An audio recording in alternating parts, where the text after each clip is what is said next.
Dengue পরিস্থিতি আবারও উদ্বেগ বাড়াচ্ছে। প্রতিদিনে বাড়ছে আক্রান্তের সংখ্যা, বাড়ছে মৃত্যুও। যদিও চিকিৎসকদের দাবি গত বছরের একই সময়ের তুলনায় রোগী এখনো কম, তবে টানা বৃষ্টি এডিস মশার বিস্তার বেড়ে যাওয়ায় সতর্ক করছেন তারা। এদিকে গত একদিনের ডেঙ্গু আক্রান্ত হয়ে 3 জনের মৃত্যু হয়েছে। বর্ষা এলেই বাড়ে ডেঙ্গুর সংখ্যা। এবারও তার ব্যতিক্রম নয়। শিশু থেকে বৃদ্ধ, ডেঙ্গুর ঝুঁকিতে এখন সব বয়সের মানুষ।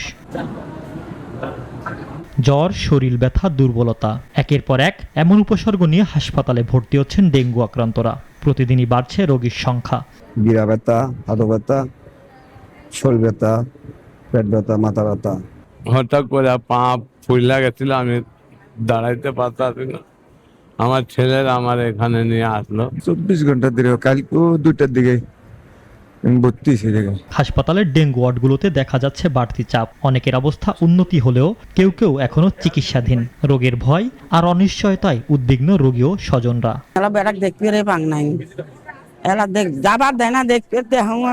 চিকিৎসকরা বলছেন, আক্রান্ত সংখ্যা বাড়লেও গত বছরের একই সময়ের তুলনায় পরিস্থিতি এখনো কিছুটা নিয়ন্ত্রণে রয়েছে। টানা বৃষ্টি, জলাবদ্ধতা এবং বৈরী আবহাওয়ার কারণে এডিস মশার প্রজনন বেড়েছে। এই মাসটাতে আমাদের সংখ্যাটা বেশি, কিন্তু গত বছরের এই সময়ের তুলনায় সংখ্যাটা একটু কম মনে হচ্ছে। তা আমরা যদি ডেঙ্গু আমরা নিয়ন্ত্রণ করতে চাই, কন্ট্রোল করতে চাই, ডেঙ্গু আক্রান্ত রোগী যারা তাদেরকে আইসোলেট করে চিকিৎসা করতে হবে। যে মশা ডেঙ্গু রোগটা বহন করে সেই মশাকে কন্ট্রোল করতে হবে এবং মশার লার্ভা যেটা থাকে সেটাকে। ডেঙ্গুর বিস্তার রোধে শুধু হাসপাতালের চিকিৎসা নয়, প্রয়োজন সবার সম্মিলিত সচেতনতা।